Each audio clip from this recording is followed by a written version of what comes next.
ಅದೇನೋ ನೈತಿಕ ಪೊಲೀಸ್ ನಮ್ದಾದಾಗೆಲ್ಲ ಮಂಗಳೂರಲ್ಲಿ ಆದಾಗೆಲ್ಲ ಬಹಳ ಗಲಾಟೆ ಆಗೋದು. ಬಿಜೆಪಿ ಅವರು ನೈತಿಕ ಪೊಲೀಸ್ಗಿರಿ ಮಾಡ್ತಾರೆ ಅಂತೇಳಿ ಈ ಪ್ರಗತಿಪರರು ಅವರು ಇವರು ಎಲ್ಲ ದಿನ ಏನ್ ಬೆಳಗ್ಗೆ ಎದ್ರೆ ಪೇಪರ್ ಆಗಿ ಅದೇ ನ್ಯೂಸ್. ಇಲ್ಲೇನಾಯ್ತು? ಹಾವೇರಿಯಲ್ಲಿ ಒಬ್ಬ ಮುಸ್ಲಿಂ ಮಹಿಳೆ ಇನ್ನೊಬ್ಬ ಕಾರವಾರ ಕಡೆಯಿಂದ ಬರ್ತಾರೆ, ಇಲ್ಲಿಗೆ ಹಾವೇರಿಗೆ ಬರ್ತಾರೆ. ಹಾವೇರಿಗೆ ಬಂದ್ಬಿಟ್ಟು ಆಟೋ ಇಳಿತಾರೆ. ಆಟೋ ಇಳಿದಾಗ ಅಲ್ಲಿ ಮುಸ್ಲಿಂ ಮಹಿಳೆ ಬುರ್ಕಾ ಹಾಕಿದ್ದಾಳೆ ಅಂತೇಳಿ, ಆ ಬುರ್ಕಾ ಹಾಕಿದ್ದಾಳೆ ಅಂತ ಐಡೆಂಟಿಫಿಕೇಶನ್ ಬಂದ ತಕ್ಷಣ ಫಾಲೋ ಮಾಡ್ತಾರೆ. ಅಲ್ಲೊಂದು ಗ್ಯಾಂಗ್ ಫಾಲೋ ಅಪ್ ಮಾಡಿ ಇನ್ನೊಂದು ಗ್ಯಾಂಗಿಗೆ ಮೆಸೇಜ್ ಕೊಡ್ತಾರೆ, ಇಲ್ಲೊಬ್ಳು ಮುಸ್ಲಿಂ ಮಹಿಳೆ ಬಂದಿದ್ದಾಳೆ ಅಂತ. ಅವರು ಒಂದು ಲಾಡ್ಜ್ಗೆ ಹೋಗ್ತಾರೆ. ಲಾಡ್ಜ್ಗೆ ಹೋದ್ಮೇಲೆ ಮೆಸೇಜ್ ಕೊಡ್ತಾರೆ ಇವರು ಆ ಗ್ಯಾಂಗ್ಗೆ. ಆ ಗ್ಯಾಂಗ್ ಅವರು ಲಾಡ್ಜಿನ ಮೇಲೆ ಅಟ್ಯಾಕ್ ಮಾಡ್ತಾರೆ. ಅಟ್ಯಾಕ್ ಮಾಡಿ ಲಾಡ್ಜಲ್ಲಿ ಆ ಮುಸ್ಲಿಂ ಮಹಿಳೆನ ಎತ್ಕೊಂಡು ಆಟೋದಲ್ಲಿ ಹಾಕೊಂಡು ಅವನ ಜೊತೆ ಯಾರು ಬಂದಿದ್ದ ಅವನ್ನ ಅಲ್ಲೇ ಹೊಡೆದು ಕಟ್ಟಾಕಿದ್ದಾರೆ. ಅವನಿಗೆ ಅಲ್ಲೇ ಹೊಡೆದು ಕಟ್ಟಾಕಿದ್ದಾರೆ. ಈ ಮಹಿಳೆ ಅಂತ ತೆಗೆದುಕೊಂಡು ಒಂದು ಹಳ್ಳಿಗೆ, ಆ ಕತ್ಲಲ್ಲಿ ಒಂದು ಹಳ್ಳಿಗೆ, ರಿಮೋಟ್ ಹಳ್ಳಿಗೆ ಕರ್ಕೊಂಡೋಗಿದ್ದಾರೆ, ನೀಲಗಿರಿ ತೋಪದಲ್ಲಿ. ನಾನು ಹೇಳ್ಬೋದೋ ಇಲ್ಲ ಗೊತ್ತಿಲ್ಲ, 4 ಜನ ರೇಪ್ ಮಾಡಿದ್ದಾರೆ. ಏನಂತೀರ ಇದನ್ನ? ಗ್ಯಾಂಗ್ ರೇಪ್ ಅಂತ. ಗ್ಯಾಂಗ್ ರೇಪ್ ತಾನೇ ಇದು? 4 ಜನ ಹಳ್ಳಿಯವರೆಲ್ಲ ಬಂದು ಆಮೇಲೆ ಗಲಾಟೆ ಮಾಡಿದ್ದಾರೆ. ಹಳ್ಳಿಯವರು ಏನು ಇಲ್ಲೆಲ್ಲ ಹಿಂಗೆ ಆಗ್ತಾ ಇದೆ ಅಂತ ಗಲಾಟೆ ಮಾಡಿದ ತಕ್ಷಣ ಅಲ್ಲಿಂದ ಮತ್ತೆ ತಗೊಂಡೋಗಿದ್ದಾರೆ ಆ ಹೆಣ್ಮಗಳನ್ನ. ಮತ್ತೆ ಇನ್ನೊಂದು ಪಕ್ಕದ ಹಳ್ಳಿಗೆ ತಗೊಂಡೋಗಿ ಸೇಮ್ ಇನ್ನ 3 ಜನ, ಒಟ್ಟು 7 ಜನ ಗ್ಯಾಂಗ್ ರೇಪ್ ಮಾಡಿದ್ದಾರೆ. ಅದಾದ್ಮೇಲೆ ತಂದ್ಬಿಟ್ಟು ಅವ್ರನ್ನ ಬಸ್ ಸ್ಟ್ಯಾಂಡ್ ಬಿಟ್ಬಿಟ್ಟು 500 ರೂಪಾಯಿ ಕೊಟ್ಟು ಬಸ್ ಹತ್ತಿಸಿ ಕಳಿಸ್ಬಿಟ್ಟಿದ್ದಾರೆ. ಸುದ್ದಿನೇ ಆಗ್ಲಿಲ್ಲ. ನಾನು ಕೇಳೋದು, ಆಟೋದಲ್ಲಿ ಫಾಲೋ ಮಾಡಿದ್ದಾರೆ, ಲಾಡ್ಜಲ್ಲಿ ಬಂದು ಗಲಾಟೆ ಮಾಡಿ ಹೊಡೆದಾಕಿದ್ದಾರೆ, ಲಾಡ್ಜಲ್ಲಿ ಗಲಾಟೆ ಆಗಿ ಹೊಡೆದಾಟ ಎಲ್ಲ ಆಗಿದೆ. ಇಷ್ಟಾದ್ರೂ ಕೂಡ ಪೊಲೀಸರಿಗೆ ಇನ್ಫಾರ್ಮೇಶನ್ ಇಲ್ಲ. ಪೊಲೀಸರಿಗೆ ಏನು ಗೊತ್ತೇ ಇಲ್ಲ, ಇದು ಏನು ಗೊತ್ತಿಲ್ಲ ಪೊಲೀಸರಿಗೆ. ಆಮೇಲೆ ಆ ಹೆಣ್ಮಗಳನ್ನ ಕರೆದ್ಬಿಟ್ಟು ಅವರು ಸಮಾಧಾನ ಮಾಡಿ, ಹೆಂಗ್ ಮಾಡಿದ್ರು ನೋಡಿ, ಕಾಂಪ್ರಮೈಸ್ ಮಾಡಿ, ಏನು ನಾನು ಬಂದ್ರು, ನನ್ನ ತಳ್ಳಾಡಿದ್ರು, ಅಷ್ಟು ಬಿಟ್ಟರೆ ನನಗೇನೂ ಆಗಿಲ್ಲ ಅಂತ ಹೇಳ್ತಾರೆ. ಪೊಲೀಸರು ಕರ್ಕೊಂಡೋಗಿ ಅವ್ರನ್ನ ಬಸ್ ಹತ್ತಿಸಿ ಕಳಿಸ್ಬಿಡ್ತಾರೆ. ಸಾಕಪ್ಪ, ಇದು ಹೋದ್ರೆ ಸಾಕು ಇದು ಅಂತ ಹೇಳಿ. ಯಾವಾಗ ಅವ್ರ ಮನೆಗೆ ಹೋಗಿ ಅವ್ರ ಗಂಡ ಇದನ್ನ ಮಾಧ್ಯಮದಲ್ಲಿ ಹೇಳ್ತಾರೋ, ಗಂಡ ಮಾಧ್ಯಮದಲ್ಲಿ ಬಂದು ಹೇಳಿದಾಗ ದೊಡ್ಡ ಸುದ್ದಿ ಆಗ್ತೈತಿ. ಅವಾಗ ಪೊಲೀಸರು ಎಚ್ಚರಿಕೆ ಅವಾಗ ಶುರು ಮಾಡ್ತಾರೆ. ಅವಾಗ ಆಮೇಲೆ ಬಸವರಾಜ ಬೊಮ್ಮಾಯಿಯವರು ಆ ಜಿಲ್ಲೆಯವರು ಅವರು ಹೇಳ್ತಾರೆ, ಇದನ್ನ SIT ತನಿಖೆ ಕೊಡಬೇಕು ಅಂತ ಗಲಾಟೆ ಆದಾಗ ಆಗ ಪೊಲೀಸರು ಎಂಟ್ರಿ. ಅದುವರೆಗೂ ಎಂಟ್ರಿ ಇಲ್ಲ.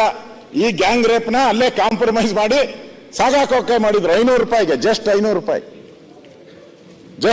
ರೂಪಾಯಿಗೆ ಒಂದು ಗ್ಯಾಂಗ್ ರೇಪ್ ಮುಚ್ಚಾಕೋದು. ಆವಾಗ ಶುರುವಾಯ್ತು. ಆವಾಗ ಹಿರಿಯ ಅಧಿಕಾರಿಗಳಿಗೆಲ್ಲ ಮೆಸೇಜ್ ಬಂತು. ಆವಾಗ ಕೇಸ್ ಮಾಡಕ್ಕೆ ಹೊರಟ್ರು. ಏನ್ ಕೇಸು? ಅವಾಗೂ ಕೂಡ ಗ್ಯಾಂಗ್ ರೇಪ್ ಅಂತ ಬರೀಲೇ ಇಲ್ಲ ಅವರು. ನಾವೆಲ್ಲ ಒತ್ತಡ ಮಾಡಿ ಎಲ್ಲ ಪತ್ರಿಕೆಯಲ್ಲಿ ದಿನನಿತ್ಯ 7 ದಿನ ಸುದ್ದಿ ಆಯ್ತು. ಪತ್ರಿಕೆ ಮಾಧ್ಯಮದಲ್ಲಿ ದಿನ ಸುದ್ದಿ ಆದಾಗ ಅವಾಗ ಗ್ಯಾಂಗ್ ರೇಪ್ ಅಂತ ಹಾಕಿದ್ರು. ಮೊದಲೇ ಬಂದಾಗ ಪೊಲೀಸರು, ನಾನು ಕೇಳ್ತೇನೆ ಪೊಲೀಸರಿಗೆ ಯೋಗ್ಯತೆಗೆ, ಫಸ್ಟ್ ಅವ್ರು ಕರ್ಕೊಂಬಂದಲ್ಲ ಆ ಲಾಡ್ಜಲ್ಲಿ ಗಲಾಟೆ ಆದಾಗ ಅವಾಗ ಹಿಡ್ಕೊಂಡಿದ್ದೀರೆ, ಈ ಘಟನೆ ಆಗ್ತಾ ಇರಲ್ಲ, ಗ್ಯಾಂಗ್ ರೇಪ್ ಆಗ್ತಾ ಇರಲ್ಲ. ಬೇಡ, ಎಲ್ಲ ಈ ಘಟನೆ ಆದ್ಮೇಲೆ ಆದ್ರೂ ಬಂದ್ಮೇಲೆ ಪೊಲೀಸ್ ಸ್ಟೇಷನ್ಗೆ 500 ರೂಪಾಯಿ ಕೊಟ್ಟು ಕಳಿಸ್ತಾರಲ್ಲ, ಅವಾಗಾದ್ರೂ ಅವ್ರ ಮೇಲೆ ಕ್ರಮ ತೆಗೆದುಕೊಂಡಿದ್ರೆ ಏನಾದ್ರೂ ಪೊಲೀಸರು ಒಳ್ಳೆ ಕೆಲಸ ಮಾಡಿದ್ದಾರೆ ಅಂತ ಆಯ್ತು. ಮಾಡಿಲ್ಲ. ಆ ಹೆಣ್ಮಗಳು ಹೋಗಿ ಕೋರ್ಟಲ್ಲಿ ಸ್ಟೇಟ್ಮೆಂಟ್ ಮಾಡ್ತಾಳೆ.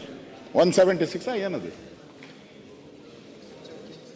176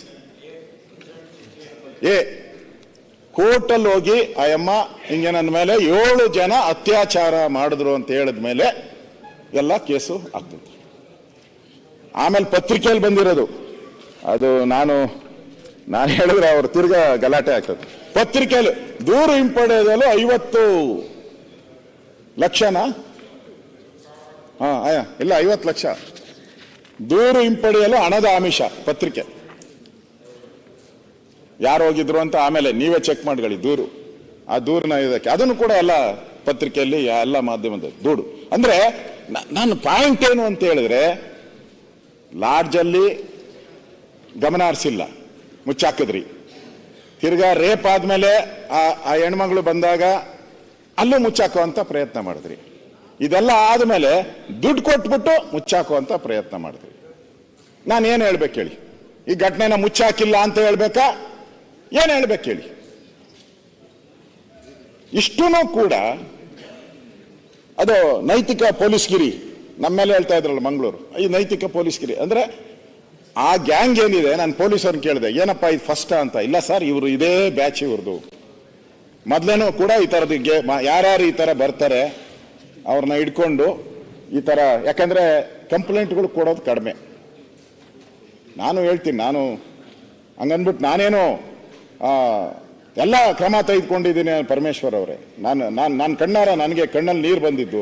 ನೀವು ಇಲ್ಲೋ ಈ ಬೆಂಗಳೂರು ಕತೆ ನಾನು ಹೇಳ್ತೀನಿ, ಸುಮ್ಮನೆ ನೀವು ಮೊದಲೆಲ್ಲ ಈ ಹುಡುಗ ಹುಡುಗಿರು ನಂದಿ ಬೆಟ್ಟಕ್ಕೆ ಹೋಗ್ತಾರೆ, ನೀವು ನೋಡಿ ಪ್ರತಿದಿನ 10,000 ಜನ ಹೋಗ್ತಾರೆ. ಅದರಲ್ಲಿ ಜೋಡಿಗಳೇ ಸುಮಾರು 5,000-6,000 ಜೋಡಿಗಳಿರ್ತದೆ. ಅಲ್ಲಿ ಎಲ್ಲ ಹೋಟ್ಲುಗಳು ಹಂಗೆ ಇದೆ, ಏನೋ ಕೆಫೆ ಅದೇನೇನೋ ಹೆಸರಿಟ್ಟಿದ್ದಾರೆ ದಾರಿ ಉದ್ದಕ್ಕೂ. ಅಲ್ಲಿ ಎಲ್ಲ ನೀಲಗಿರಿ ತೋಪುಗಳು ಎಲ್ಲ ಇದೆ. ಇದೇ ಮಾಡೋವಂಥ ಗ್ಯಾಂಗ್ಗಳಿದೆ ಅಲ್ಲಿ. ನಾನು ಭಾಳ ಪ್ರಯತ್ನ ಪಟ್ಟೆ, ಒಬ್ಬರು ಕಂಪ್ಲೇಂಟ್ ಕೊಡಲ್ಲ. ಬಂದು ಅವರು ಇಬ್ಬರನ್ನು ಹಿಡಿತಾರೆ, ಆ ಹುಡುಗನ್ನ ಕಟ್ಟಾಕ್ತಾರೆ, ಆ ಹುಡುಗಿನ ರೇಪ್ ಮಾಡ್ತಾರೆ, ಮೊಬೈಲಲ್ಲಿ ವಿಡಿಯೋ ಮಾಡ್ತಾರೆ. ಆ ವಿಡಿಯೋ ಇಟ್ಕೊಂಡು ಜೀವನ ಪೂರ್ತಿ ಅವಳಿಗೆ ಟಾರ್ಚರ್ ಕೊಡ್ತಾರೆ. ಇದೇನೋ ಅಪ್ಪಿತಪ್ಪಿ ಆಚೆ ಬಂದ್ಬಿಟ್ಟಿದೆ ಅಷ್ಟೇ. ಅವನ ಗಂಡ ಕಂಪ್ಲೇಂಟ್ ಕೊಟ್ಟಿದ್ದರಿಂದ ಆಚೆ ಬಂತು. ಇಲ್ಲ ಅಂದ್ರೆ ಇದನ್ನು ಮುಚ್ಚಾಕುವಂತ ವ್ಯವಸ್ಥೆಯನ್ನ ಮಾಡಿದ್ದಾರೆ. ಇಲ್ಲಿ ನನ್ಗನ್ಸೋದು 100ಕ್ಕೆ 100% ಡೌಟೇ ಇಲ್ಲ, ಪೊಲೀಸ್ ಫೇಲ್ಯೂರ್. ಇದು 100% ಫೇಲ್ಯೂರ್. ಎಲ್ಲ ಕಡೆ ಮುಚ್ಚಾಕಿದ್ದಾರೆ, ಪ್ರತಿಯೊಂದು ಕಡೆನೂ ಮುಚ್ಚಾಕಿದ್ದಾರೆ. ಕೊನೆಗೆ ನಾವು ಹೋಗಿ ಸ್ಟ್ರೈಕ್ ಮಾಡಿದ ಮೇಲೂ ಕೂಡ ಕೋರ್ಟ್ ಅಲ್ಲಿ ಆ ಅಮ್ಮ ಅಫಿಡವಿಟ್ ಕೊಟ್ಟ ಮೇಲೂ ಕೂಡ ಇನ್ನೂ ಆ ತರ ಅರೆಸ್ಟ್ ಮಾಡಿರೋದು ಬಿಟ್ರೆ ಕ್ರಮ, ಕಠಿಣ ಕ್ರಮ ಆಗ್ತೈತೆ ಅಂತ ಅನ್ಸೇ ಇಲ್ಲ ಜನಕ್ಕೆ. ನಾನು ಈ ತರದ ಘಟನೆ ನಾನು ಡಿ.ಕೆ. ಶಿವಕುಮಾರ್ ಅವರು ಇಲ್ಲ, ವಿರೋಧ ಪಕ್ಷ ನಾಯಕರೇ ಒಂದೇ ನಿಮಿಷ ಈ ವಿಷಯದಲ್ಲಿ ಮಾತಾಡ್ತೀನಿ. ಕೂತ್ಕೊಬೇಕಾ? ಹೌದು, ನಿಮ್ ಸಪೋರ್ಟಿವ್ ಆಗಿ ನನಗೆ ಸಪೋರ್ಟ್ ಆಗಿ ಹೇಳಲ್ಲ ಬಿಡಿ. ನಿಮ್ ಸಪೋರ್ಟ್ ಆಗಿ ಆ ಭಾಗದವ್ರಲ್ಲ. ಈಗ ಘಟನೆ ಬಗ್ಗೆ ಬಹಳ ವಿಸ್ತಾರವಾಗಿ ಎಲ್ಲ ವಿಷಯಗಳನ್ನ ಹೇಳಿದ್ರು. ಇಲ್ಲಿ ಏನಾಗ್ಬಿಟ್ಟಿದೆ, ಸತತವಾಗಿ ಇಷ್ಟು ವರ್ಷದಿಂದ ಒಂಥರ ಪ್ರೋತ್ಸಾಹ. ಇವತ್ತು ಅಬಕಾರಿ ಇಲಾಖೆಯಲ್ಲಿ ಕೆಲವೊಂದು ಲೈಸೆನ್ಸ್ ಕೊಡ್ಬೇಕಾದ್ರೆ ಆ ವ್ಯಾಪಾರ ಮಾಡಕ್ಕೆ ಅವರಿಗೆ ಇಂತಿಷ್ಟು ರೂಮ್ ಇರ್ಬೇಕಂತ ಯಾವುದೋ CL9 ಏನೋ ಹೇಳ್ತಾರೆ, CL7 ಸಾರಿ CL7. ಸೊ CL7 ತಗೊಳ್ಳೋಗೋಸ್ಕರ ಒಂದಿಷ್ಟು ರೂಮ್ ಮಾಡ್ತಾರೆ. ಆ ರೂಮ್ಗಳು ಬರೀ ಇಂಥ ಚಟುವಟಿಕೆಗಳಿಗೇನೆ ಉಪಯೋಗ ಆಗ್ತಕ್ಕಂಥದ್ದು. ಆಮೇಲೆ ಇವೆಲ್ಲ ಪ್ರಭಾವಿ ಪಕ್ಷಕ್ಕೆ ಅಂಟ್ಕೊಂಡಂತ ಕಾರ್ಯಕರ್ತರನ್ನೇ ಮಾಡುದು ಇವೆಲ್ಲ CL7 ಲೈಸೆನ್ಸ್ಗಳು. ಅಲ್ಲಿಯೂ ಕೂಡ ಇಂಥದೇ ಘಟನೆ. ಆ ಘಟನೆ ಆದಾಗ ಹೋಟೆಲ್ ಓನರು ಕೂಡ ಕಂಪ್ಲೇಂಟ್ ಕೊಡೋ ಗೋಜಿಗೆ ಹೋಗೋದಿಲ್ಲ. ಯಾಕಂದ್ರೆ ಅವನು ಯಾವ ಆಧಾರ ಆಗಲಿ ಅಥವಾ ಯಾವುದೇ ಅಡ್ರೆಸ್ಸು ಐಡೆಂಟಿಫಿಕೇಶನ್ ಪ್ರೂಫ್ ತಗೊಳ್ಳದೆ ಗಂಟೆಗೆ ಆ ರೂಮ್ಗಳನ್ನ ಕೊಡುವಂತ ಒಂದು ವ್ಯವಸ್ಥೆಯಲ್ಲಿ ನಡೀತಾ ಇದೆ. ಇದನ್ನ ಇಲಾಖೆಗೆ ಮಾತಾಡಿದ್ರೆ ಇವ್ರ ಕಾನೂನಿನಲ್ಲಿ ಸಾಕಷ್ಟು ತೊಡಕುಗಳಿದಾವೆ. ಆ ಕೇಸ್ ಮಾಡಕ್ ಬರಲ್ಲ, ಅದು ನಮ್ ಸಂಬಂಧ ಬರಲ್ಲ, ಅದರಲ್ಲಿ ಹಂಗಿದೆ ಹಿಂಗಿದೆ. ಲೈಸೆನ್ಸ್ ಎಕ್ಸ್ಪೈರ್ ಆಗಿದ್ದ ಲಾಜ್ ಅಲ್ಲಿ ಐಡೆಂಟಿಫಿಕೇಶನ್ ಇಲ್ಲದೆ ಅನ್ಮ್ಯಾರಿಡ್ ಇಬ್ರು ಕಪಲ್ಸ್ ಹೋಗ್ತಾರೆ, ಅಲ್ಲಿ ಗಲಾಟೆ ಆಗ್ತದೆ. ಹೋಟೆಲ್ ಮಾಲಕನಿಗೆ ಜವಾಬ್ದಾರಿನೇ ಇಲ್ಲ ಒಂದು ಕಂಪ್ಲೇಂಟ್ ಕೊಡ್ತಕ್ಕಂಥದ್ದು. ಯಾಕಂದ್ರೆ ಅವನ ತಪ್ಪುಗಳನ್ನು ಮುಚ್ಕೊಳಕ ಇವತ್ತು ಲಾಜ್ ಸೀಸ್ ಮಾಡಿದ್ದಾರೆ, ಬಾರಿನ ಧಾರಾಳವಾಗಿ ಓಪನ್ ಆಗಿ ನಡೀತಾ ಇದೆ. ಬಹುಶಃ ಎಲ್ಲೋ ಒಂದ್ ಕಡೆ ಕಾನೂನಿನಲ್ಲಿ ಕಠಿಣವಾದಂತ ಕ್ರಮಗಳನ್ನ ಇವತ್ತು ಪೊಲೀಸರಿಗೆ ಶಕ್ತಿ ಕೊಡ್ತಕ್ಕಂಥ ಅವಶ್ಯಕತೆ ಇದೆ. ಇಲ್ಲಾಂದ್ರೆ ಇದು ಕಂಟ್ರೋಲ್ ಮಾಡಕ್ ಆಗಲ್ಲ. ಗಾಂಜಾ, ಓಸಿ, ಈ ಓಸಿಗಳು ಲೊಕೇಶನ್ಸ್, GPS ಲೊಕೇಶನ್ಸ್ ಗಳನ್ನ ಕೊಟ್ಟು ಕಳಿಸಿದ್ದೀನಿ ನಾನು SP ಅವರಿಗೆ. ಯಾಕಂದ್ರೆ ಇದನ್ನ ನಿಯಂತ್ರಣ ಮಾಡ್ಲಿಲ್ಲ ಅಂದ್ರೆ ಇಂಥ ಎಲ್ಲ ರೇಪ್ ಆಗ್ಲಿ, ಎಕ್ಸ್ಟಾರ್ಷನ್ ಆಗ್ಲಿ, ಹೊಡೆದಾಟ ಆಗ್ಲಿ, ಮತ್ತೇನೋ ಮಾರಲ್ ಪೊಲೀಸಿಂಗ್ ಬೇರೆ ಬೇರೆ ಹೆಸರು ಕೊಡ್ತೀವಲ್ಲ, ಇವೆಲ್ಲ ದಿನನಿತ್ಯ ಹೆಚ್ಚಿಗೆ ಆಗ್ತಾ ಇದ್ದಾರೆ. ನಮ್ಮ ಜಿಲ್ಲೆ ಮುಖ್ಯಮಂತ್ರಿಗಳು ಇದ್ದಂತ ಜಿಲ್ಲೆ ಆ ಕಾಲದಲ್ಲಿ ಅವ್ರ ಕ್ಷೇತ್ರಕ್ಕೆ 3-4 ಹೊಸ ಪೊಲೀಸ್ ಸ್ಟೇಷನ್ಗಳು. ಇಲ್ಲಿ ಬೇರೆ ತಾಲೂಕು ದೊಡ್ಡ ಇರ್ತಕ್ಕಂಥ ತಾಲೂಕುಗಳಿಗೆ ಪೊಲೀಸ್ ಸ್ಟೇಷನ್ ಇಲ್ಲ, ಸಿಬ್ಬಂದಿ ಇಲ್ಲ, ಹೆಂಗೆ ಲಾ ಅಂಡ್ ಆರ್ಡರ್ ಮೇಂಟೈನ್ ಆಗ್ತದೆ? ಹಾಗಾಗಿ ಮೊದಲು ಇವಕ್ಕೆಲ್ಲಾನು ಕೂಡ ಗಮನ ಹರಿಸ್ಬೇಕು. ಈ ಇಂಥ ವಸತಿ ಗೃಹಗಳು ಏನಿದಾವಲ್ಲ, ಯಾವ ಇದರಲ್ಲಿ ಇರ್ತಾರೆ ಅವ್ರ ಮೇಲೆ ನಿಗಾ ವಹಿಸ್ಬೇಕು. ಸಾಧ್ಯ ಆದ್ರೆ ಅಂಥವು ಈ CL7 ಚಟುವಟಿಕೆ ಕಟ್ಟದಂತ ಇದ್ದಂದ್ರೆ ಅದನ್ನ ಲೈಸೆನ್ಸೇ ಕ್ಯಾನ್ಸಲ್ ಮಾಡ್ಬೇಕು. ಇಲ್ಲಾಂದ್ರೆ ಇವು ಯಾಕಂದ್ರೆ ಊರ್ ಹೊರಗಿರ್ತಾವ್, ಯಾರತ್ತ ಹೋಗಂಗಿಲ್ಲ ಬಿಡಂಗಿಲ್ಲ, ಕುಡಿಯಂತ ಅಮಲ್ನಲ್ಲಿ ಇರ್ತಕ್ಕಂಥವ್ರು ಇರ್ತಾರೆ, ಯಾರ್ಯಾರು ಹೋಗ್ತಾರೆ, ಇವೆಲ್ಲ ಆಗ್ತಾವ್. ಇದನ್ನ ರಾಜಕಾರಣಕ್ಕೆ ನಾವು ಬಳಸ್ಕೊಳ್ಳೋದು ವಾಪಸ್, ನಾವು ಅದನ್ನ ಮಾಡಿದ್ವಿ ಅನ್ನೋದು ರೀತಿಯಲ್ಲಿ. ಹಾಗಾಗಿ ಇದನ್ನು ಕೂಡ ಗಮನಕ್ಕೆ ತಗೊಂಡು ಇಲಾಖೆಯವರು ಸೂಕ್ತ ಕ್ರಮ ವಹಿಸ್ಕೊಳ್ಬೇಕಂತ ತಮ್ಮ ಮೂಲಕ ಒತ್ತಾಯಗಳು.